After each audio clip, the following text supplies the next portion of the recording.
করিমের দরবারে যখনই হাত তুলবা নিজের কথা আগে বলবা না, পরের কথা বলবা। আল্লাহ অমুকের দোয়া কবুল করো, অমুকের দোয়া কবুল করো, অমুককে জান্নাত দাও, অমুকের গুনাহ মাফ করে দাও, অমুককে মাফ করে দাও, অমুককে মাফ করে দাও, অমুককে মাফ করে দাও, অমুককে কবুল করে নাও, অমুকের রিজিকে বরকত দান করো। আল্লাহ আমার শত্রুকে সম্পদ আরো বাড়ায় দাও। যখন এই দোয়াটা উপরের দিকে যাবে, রব্বে করিম বলবে, কিরে ফেরেশতা, সে বান্দা নিজের জন্য কিছু বললো না, সব তো পরের জন্য বললো। ফেরেশতা বলবে, আল্লাহ এই বান্দা শুনেছে, তুমি নাকি তার উপর খুশি হয়ে যাও।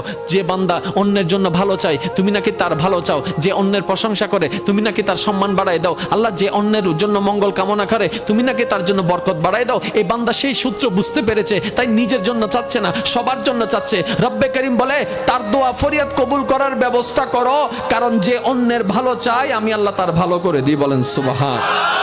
মনে রাখবেন, আল্লাহর কাছে চাইতে হবে হালাল জিনিস, হারাম জিনিস নয়। আপনি যদি আল্লাহকে বলেন, রব্বে করিম আমার দুশমনের ফাঁকটা লেঙ্গা করে দাও,